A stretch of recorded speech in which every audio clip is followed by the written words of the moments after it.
memperoleh ilmu, kemahiran dan nilai hidup yang berguna. Ianya bertujuan untuk membentuk individu yang berpengetahuan, berakhlak dan berkemahiran. Pendidikan ni dia boleh mampu mengubah seseorang daripada tak ada apa-apa menjadi someone yang luar biasa dengan adanya ilmu. Ianya tidak hanya terhad kepada pembelajaran akademik, tetapi juga merangkumi pembangunan moral, sosial dan emosi. Pendidikan boleh berlaku secara formal, iaitu sama ada di sekolah atau universiti. Kalau secara tidak formal, latihan dan kursus. Dan informal, iaitu pengalaman hidup, pembelajaran sendiri. Maksudnya kita belajar benda ni yang di luar, yang bukan cikgu ajar ataupun yang bukan kita cari dekat institut sekolah. Dalam era globalisasi, pendidikan memainkan peranan penting dalam melahirkan modal insan yang berkualiti, berdaya saing dan berintegriti. Satu tokoh telah berkata, iaitu John Dewey, pendidikan adalah proses pembentukan pengalaman untuk meningkatkan pertumbuhan individu. Ini bermaksud pengalaman yang setiap orang lalui itu akan mengubah seseorang menjadi lebih matang dari semasa ke semasa dengan menyelesaikan setiap isu dan masalah yang dihadapi sendiri. Baiklah, falsafah pendidikan kebangsaan FPK, iaitu pendidikan di Malaysia adalah suatu usaha yang berterusan ke arah memperkembangkan potensi individu secara menyeluruh dan bersepadu. Terdapat beberapa jenis pendidikan, seperti yang kita cakap tadi ada 3. Yang pertama, pendidikan formal. Pendidikan formal ni dia berlaku dalam institut rasmi. Contohnya seperti institut sekolah, institut pusat pengajian tinggi seperti universiti awam, dan setiap kurikulum yang ada dalam sistem sekolah atau universiti ni dia lebih terancang dan sistematik. Contohnya pendidikan di sekolah rendah dan sekolah menengah dan pusat pengajian tinggi, silibus mereka lebih tersusun dan lebih memfokuskan kepada sesuatu bidang. Okey. Setelah kita masuk ke pendidikan yang kedua, iaitu pendidikan tidak formal. Pendidikan tak formal ni dia berlaku di luar sistem pendidikan formal, iaitu latihan kerja, seminar, bengkel atau kelas agama.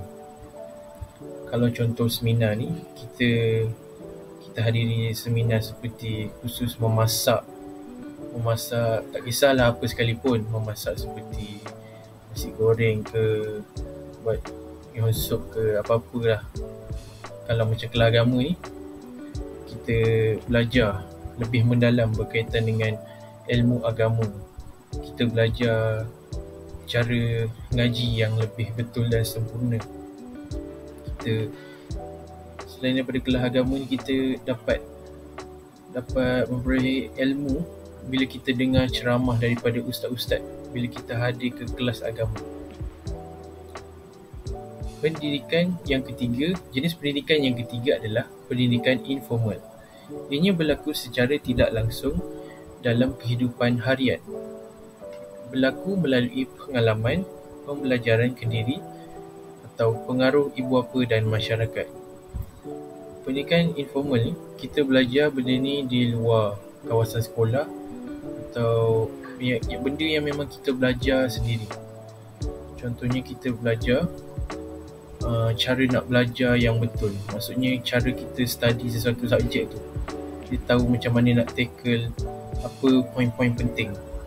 Kalau macam pengaruh ibu bapa dan masyarakat ni, dari sudut pengaruh ibu bapa, ibu bapa mengajar anak-anak tentang cara-cara menghormati orang, cara-cara bercakap dengan intonasi yang betul, pandai hormat orang, tidak kurang ajar dan sebagainya.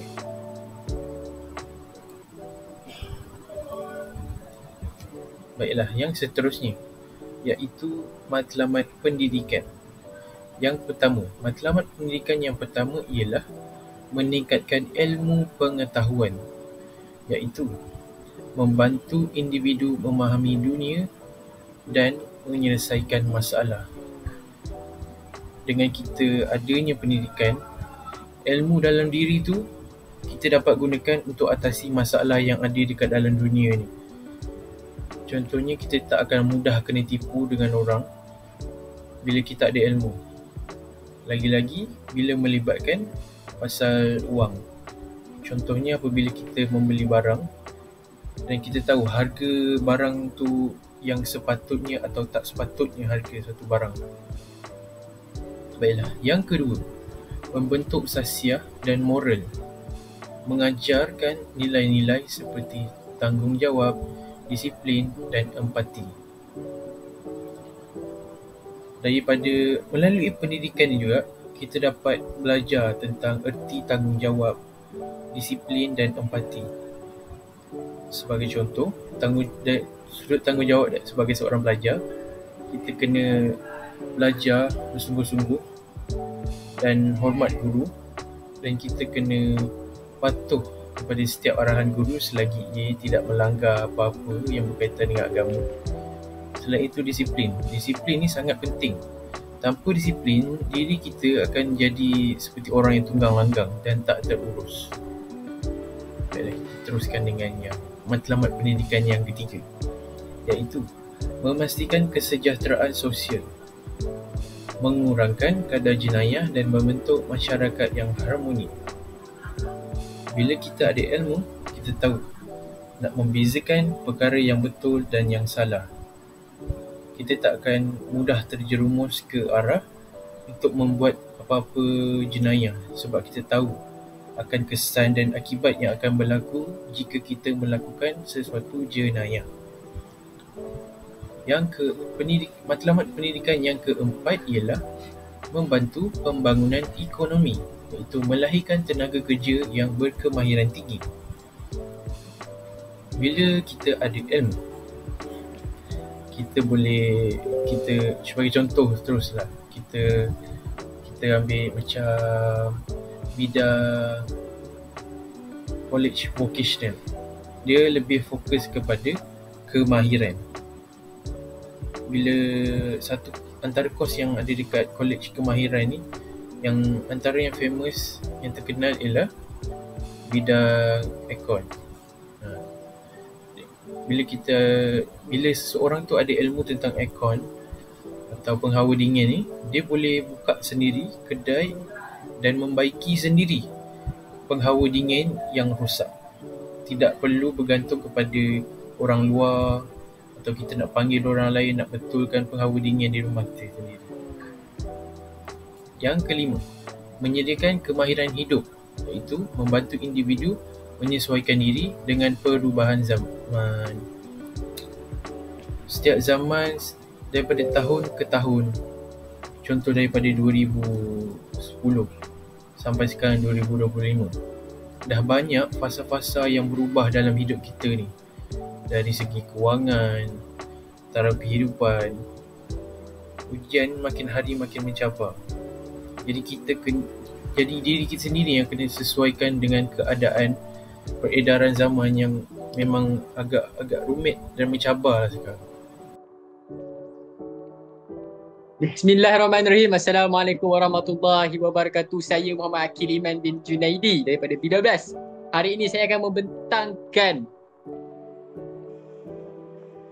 persembahan digital, iaitu konsep, aspirasi dan hala tuju pendidikan serta impaknya, implikasinya melalui persembahan secara digital terhadap guru berjiwa pendidik. Saya mengambil bahagian aspirasi dan juga implikasi lah. Okey, tanpa buang masa, saya akan teruskan saya punya persembahan lah, saya punya presentation. Okey, seperti mana yang anda tahu, aspirasi pendidikan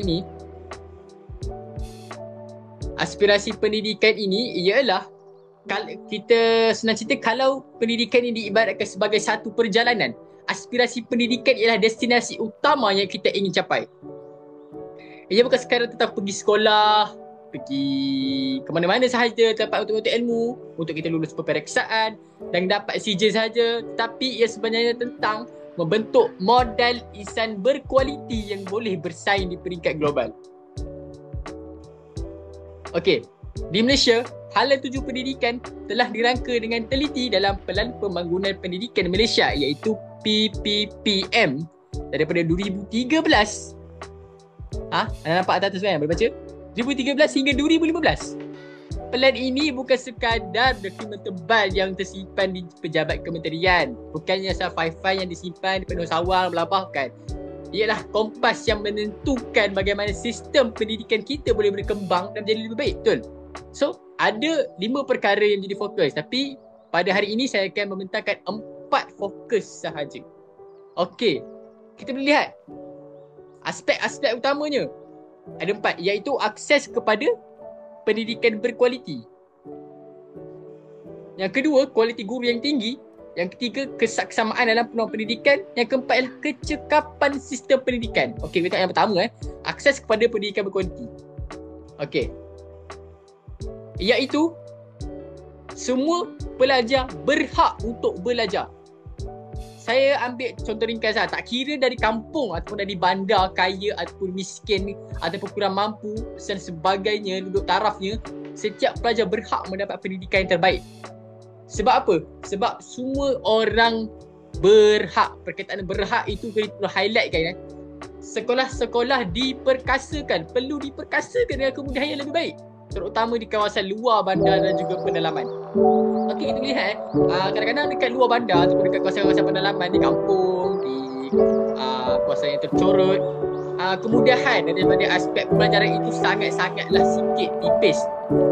Kita boleh tengok dekat dalam bandar ada LCD betul, ada smartboard, tapi bila kita ni pergi ke bandar, kawasan pedalaman, di kampung dan sebagainya, kita boleh lihat yang akses untuk peralatan ni kurang kondusif.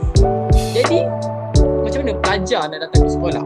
Jadi sekolah-sekolah perlu memperkasakan, perlu tambah baik lagi kemudahan yang lebih baik. Okey, seterusnya kita tengok kat sini kan, pendidikan prasekolah dan pendidikan khas juga diperfokus supaya apa? Supaya kanak-kanak dapat permulaan yang baik dalam pembelajaran, di mana titik permulaannya sekolah iaitu prasekolah. Murid-murid tahun 6 mula menjejakkan kaki di sekolah itu pertama kalinya, dan beliau baru-baru untuk belajar A, B dan C, D, E, F, G hingga Z. Itulah titik permulaannya beliau untuk menjadi seorang yang berwibawa.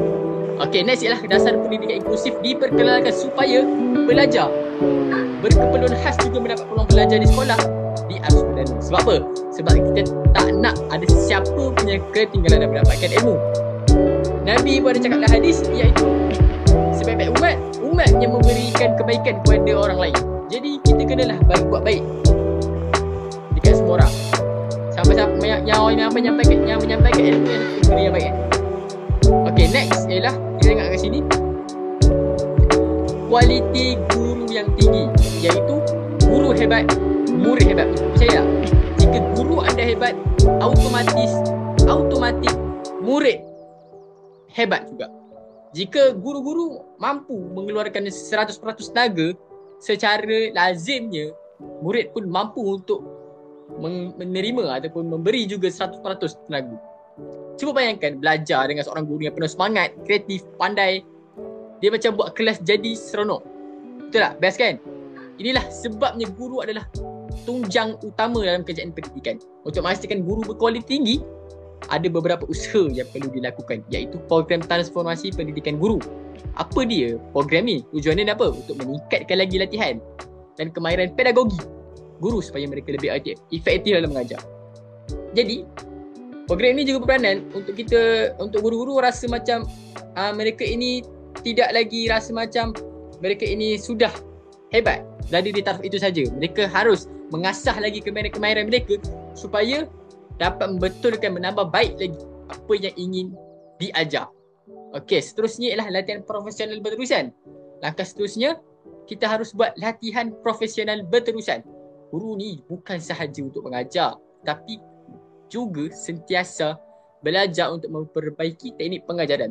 Jadi guru-guru harus sentiasa, ayat kat situ, sentiasa belajar untuk memperbaiki teknik pengajaran. Guru-guru seharusnya kita ni belajar daripada kesilapan supaya tidak kita lakukan kesalahan yang sama. Seterusnya penilaian prestasi yang holistik. Holistik itu bermaksud apa? Bermaksud daripada aspek semua. Bukan sekadar melihat keputusan peperiksaan pelajar, tapi juga menilai macam mana guru tu dibimbing dan bagi inspirasi dekat murid. Sebab apa? Sebabnya mudah. Kalau guru berkualiti, pelajar pun confirm akan mencemerlang. Tak percaya.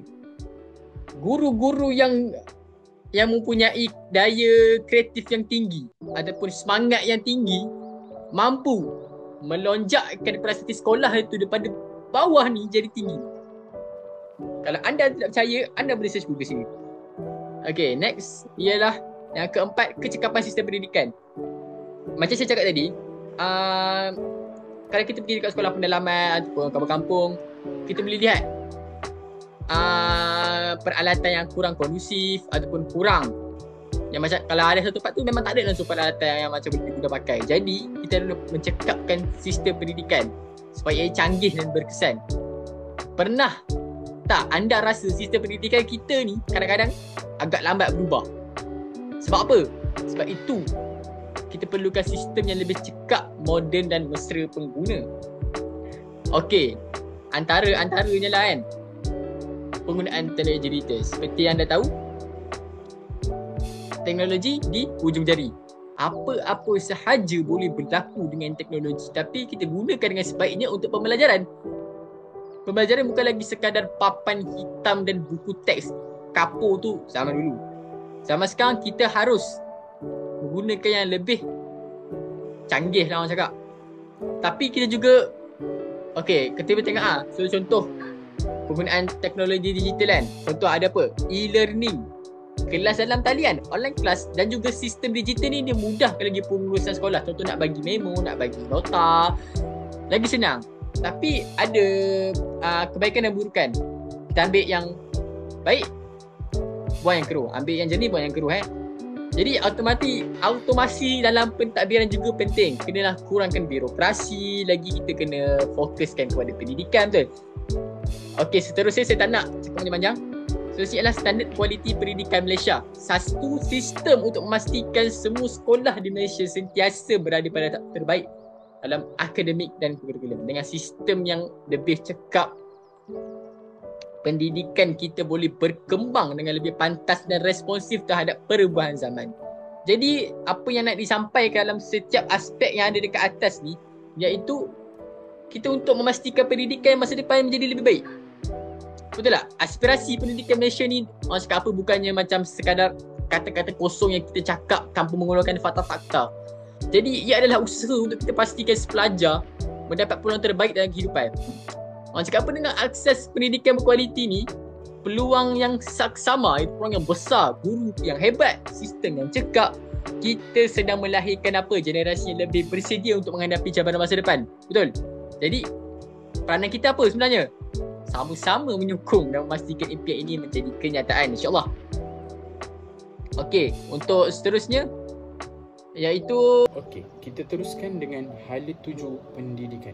Pendidikan di Malaysia terus berkembang dengan pelbagai inisiatif baharu yang dirangka untuk memastikan sistem pendidikan lebih inklusif, efektif, fleksibel dan relevan dengan keperluan masa kini. Yang pertama sekali adalah transformasi pendidikan digital. Penggunaan teknologi seperti pembelajaran dalam talian, AI dan juga gamifikasi dalam pendidikan semakin berkembang. Guru kini perlu menguasai teknologi digital untuk menyampaikan pelajaran dengan lebih interaktif dan berkesan. Program seperti Digital Education Policy diperkenalkan untuk memastikan semua sekolah mempunyai akses kepada teknologi terkini. Yang kedua adalah peningkatan STEM dan juga TVET. Ini adalah program baharu di dalam sistem pendidikan negara Malaysia. Dalam era revolusi industri 4.0, kerajaan menggalakkan pembelajaran dalam bidang STEM, iaitu sains, teknologi, kejuruteraan, matematik serta TVET, pendidikan dan latihan teknikal dan vocational, bagi melahirkan tenaga kerja yang berkemahiran tinggi. Pelbagai inisiatif diberikan kepada sekolah dan juga institusi pendidikan untuk mengukuh kurikulum STEM. Yang ketiga adalah pendidikan inklusif dan pendidikan seumur hidup. Kerajaan menekankan kepentingan akses pendidikan kepada semua golongan termasuk pelajar berkeperluan khas dan komuniti luar bandar. Dasar seperti pendidikan inklusif memastikan bahawa tiada pelajar yang ketinggalan dalam sistem pendidikan ini. Selain itu, konsep pembelajaran sepanjang hayat diperkukuhkan melalui program e-pembelajaran, latihan semula dan pembelajaran fleksibel untuk meningkatkan kemahiran individu pada setiap peringkat umur. Yang seterusnya adalah pembangunan kemahiran abad ke-21.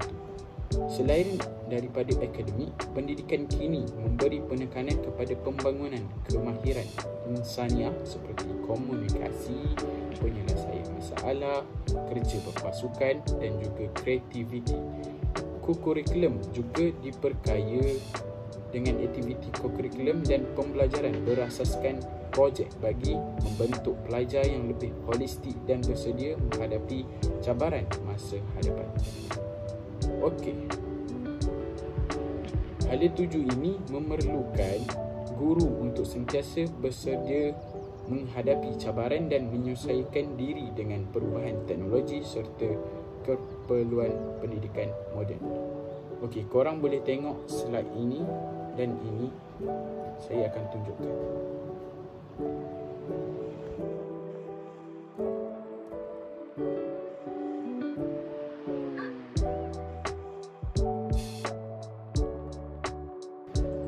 Okey, yang seterusnya adalah implikasi terhadap guru berjiwa pendidik.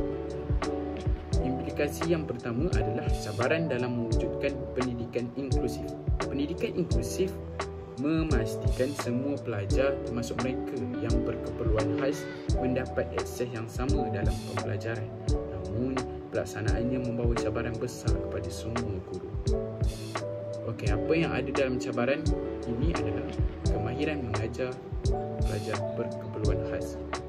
Okey, cabarannya adalah tidak semua guru mempunyai latihan dalam mengajar pelajar berkeperluan khas seperti autism, ADHD, dyslexia dan kecacatan fizikal. Contohnya, seorang guru harus perdana mungkin tidak tahu cara menangani murid autism yang sukar memberi tumpuan dalam kelas. Ini adalah cadangan. Guru perlu diberikan latihan berkala melalui kursus pendidikan khas, seminar atau bengkel yang membolehkan mereka memahami keperluan pelajar ini dengan lebih baik. Okey, yang kedua ialah menyesuaikan kaedah pengajaran. Cabaran bagi ini adalah guru perlu menggunakan pelbagai kaedah pengajaran yang lebih mesra dan adaptif untuk memenuhi keperluan pelajar yang berbeza tahap keupayaan pembelajaran mereka. Contohnya, dalam satu kelas ada pelajar yang dapat membaca dengan lancar, tapi ada juga mengalami disleksia dan memerlukan lebih banyak bimbingan dengan alat bantu visual. Cadangannya, guru boleh menggunakan bahan bantu mengajar interaktif seperti kad imbasan bergambar, audio dan juga aplikasi pembelajaran digital untuk membantu pelajar memahami pelajaran mengikut kemampuan mereka. Okey. Selain itu, ada juga pendekatan pembelajaran individualistik. Cabarannya adalah guru perlu beri perhatian khusus kepada pelajar dengan keperluan berbeza tanpa mengabaikan pelajar lain. Contohnya, seorang pelajar dengan ADHD mungkin sukar duduk diam dalam kelas dan mudah terganggu, sedangkan pelajar lain memerlukan suasana pembelajaran yang tenang. Okey, ini cadangan saya. Yang pertama adalah gunakan strategi pembezaan pembelajaran. Memberi tugasan mengikut tahap kesukaran yang berbeza. Yang seterusnya adalah menyediakan sudut pembelajaran khas untuk pelajar ADHD ni. Contohnya, sudut bacaan lebih sunyi untuk pelajar yang mudah terganggu. Kiranya asingkan mereka. Pelajar ADHD letakkan di sebuah kelas, manakala pelajar yang mudah terganggu ni letakkan lagi sebuah kelas. Kiranya kedua-dua ini tidak akan terganggu lagi. Okey. Yang terakhir sekali dalam cabaran ini adalah beban kerja tambahan. Cabarannya, guru perlu menyediakan rancangan pembelajaran berbeza bagi memastikan setiap pelajar mendapat manfaat yang sama dalam pendidikan. Contohnya, seorang guru menyediakan lembaran kerja yang lebih mudah dan berperingkat bagi murid disleksia selain daripada bahan pengajaran biasa untuk pelajar lain. Contohnya, ataupun cadangan, kolaborasi dengan ibu bapa dan pakar pendidikan khas untuk memahami keperluan pelajar. Kiranya guru-guru boleh belajar dulu dengan pakar ataupun rujuk ibu bapa untuk lebih mendalami apakah masalah budak tersebut, macam tu. Seterusnya, gunakan teknologi seperti AI dalam pembelajaran untuk membantu guru menguruskan bahan pengajaran yang sesuai dengan keperluan individu pelajar. Kan pelajar kan berbeza-beza, jadi guru-guru boleh ambil inisiatif gunakan AI. Just tanya ke AI, bagi tahu dia apa yang perlu untuk pelajar yang mempunyai masalah sekian-sekian, macam tu. Okey, boleh rujuk slide saya akan tunjuk sebentar lagi.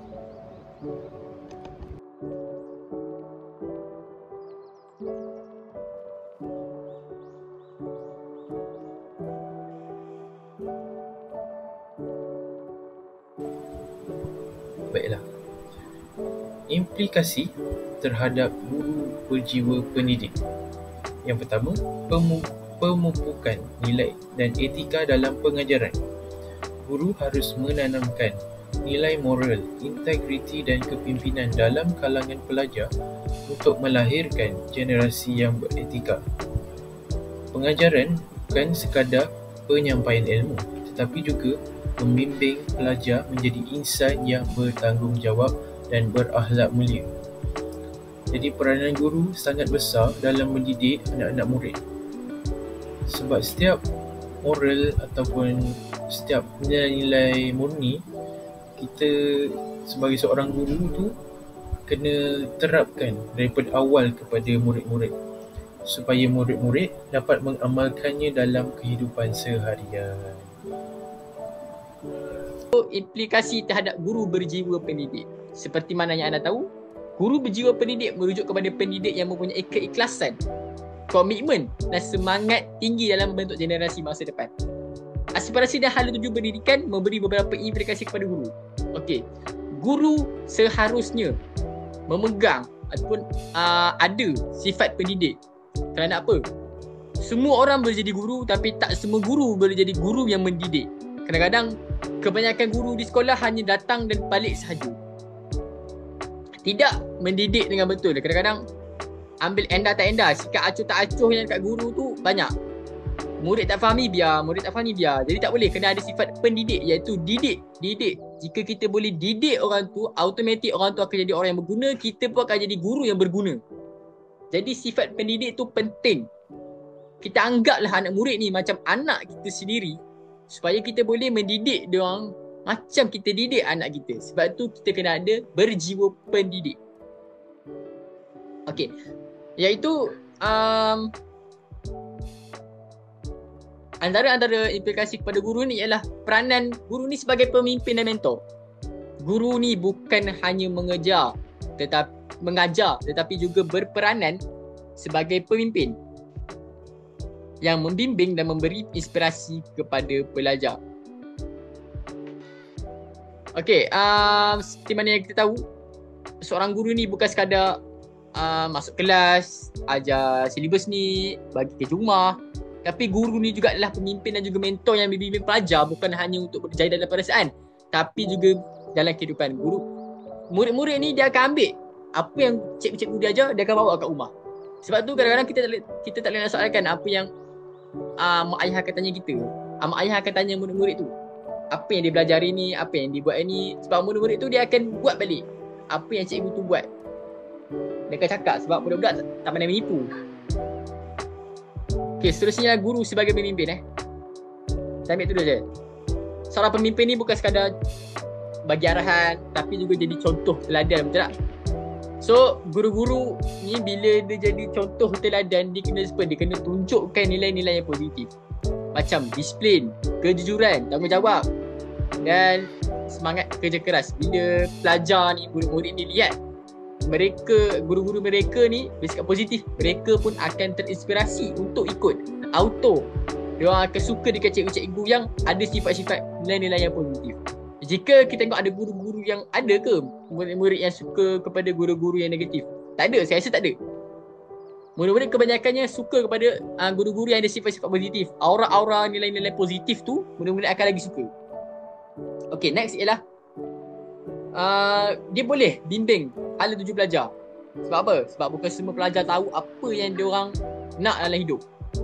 Dan dia tak tahu pun dia nak apa. Jadi guru ni boleh bantu diorang untuk kenal potensi diri diorang, beri dorongan, buka peluang supaya diorang nampak bakat diorang dan mencapai impian masing-masing. Jadi selain itu boleh jadi penyelesaian masalah juga. Kadang-kadang pelajar ni dihadapi cabaran dalam pembelajaran atau kehidupan peribadi. Seorang guru yang berjiwa pendidik akan membantu mereka mencari jalan penyelesaian dengan bijak dan penuh tepat. Untuk kita selesaikan masalah ni, dia memerlukan banyak faktor. Jadi kita ni sebagai guru, sebagai ibu bapa kedua di sekolah, seharusnya memegang tanggungjawab itu untuk kita tolong murid-murid kita dalam kesusahan, untuk kita menjadi seorang yang mampu menyelesaikan masalah. Kita cuba untuk menyelesaikan masalah. InsyaAllah Allah akan tolong benda-benda yang baik. Okay, next ialah peranan guru membentuk sasiah dan jati diri pelajar amat penting bagi memastikan mereka bukan sahaja cemerlang dalam akademik, tapi juga dalam kehidupan sosial dan profesional. Macam saya cakap tadi, jika kita ni belajar sekadar cemerlang dalam akademik, itu tak mencukupi 100% niat pembelajaran. Sebenarnya kalau tak ada sasiah dan juga jati diri dalam diri kita, bagi saya ialah 0% sebab kita tak ada sasiah yang baik. Apa guna kita menjadi seorang pelajar yang cemerlang tapi kita berjadap kepada kedua ibu bapa dan juga guru? Bagi saya itu tidak bermakna. Tiada makna. Macam macam kita isi air dalam botol yang bocor. Memang kita isi, tapi sebenarnya bocor. Air tu keluar, tak ada memberi apa pun makna sekalipun. Jadi guru ni, dia pun jadi mentor juga sebenarnya. Mentor bukan sekadar mengajar, tapi bagi inspirasi dan motivasi untuk pelajar terus maju. Untuk kita sebenarnya boleh juga kita ni menyediakan bimbingan akademik dan kerjaya. Kita bantu pengembangan sasiah dan jati diri, menjadi tempat rujukan. Betul, menjadi tempat rujukan. Sebab apa? Sebab ramai pelajar dilihat guru dia orang ni macam orang dewasa yang boleh dipercayai dalam situasi tertentu. Guru boleh menjadi tempat untuk pelajar meluahkan masalah atau mendapat nasihat mengenai kehidupan. Betul. Kadang-kadang kita duduk dalam bilik guru, ada murid yang datang dekat kita share masalah, kita menjadi tempat rujukan, tempat ruhan bagi mereka. Tidak semestinya kaunselor sahaja, tapi guru-guru biasa pun mampu untuk mendapatkan perkara-perkara tersebut, dan itu sebenarnya perkara yang perlu dilakukan oleh setiap guru. Jadi peranan sebagai pemimpin dan mentor untuk guru ini besar, dia sangat-sangatlah luas. Saya ambil sikit je. Jadi apa yang perlu ada dalam jiwa seorang guru ini ialah jiwa pendidik. Bila anda dapat jiwa pendidik, secara lazimnya anda akan dapat semua. Contohnya macam kita akan dapat pemimpin dan mentor dalam diri kita. Kesimpulannya pendek katalah, bukan sekadar guru ni bukan sekadar untuk kita macam sampaikan ilmu, tetapi juga membimbing, menjadi pembimbing dalam kehidupan. Peranan mereka sebagai pemimpin dan mentor memastikan pelajar bukan sahaja cemerlang dalam akademik, bahkan dalam aspek sosial, profesional, jati diri dan juga sasiah. Bila kita ni sebagai guru ni, bila kita ni memastikan pelajar kita ni betul-betul dididik dengan betul, kita akan dapat tengok perbezaannya bila kita kerja hanya pergi dan balik ke sekolah, dan perbezaannya bila kita kerja sambil mendidik. So, dengan bimbingan seorang guru yang berjiwa pendidik, belajar akan lebih bersedia menghadapi cabaran dunia sebenar dan menjadi individu yang percaya dalam kehidupan. Benda ni saya sangat-sangatlah accept, sangatlah terima. Sebab apa? Bila dengan adanya bimbingan seorang guru yang berjiwa pendidik ni, pelajar ni dia akan dapat aura-aura guru untuk dia lebih bersedia menghadapi cabaran dunia yang sebenar.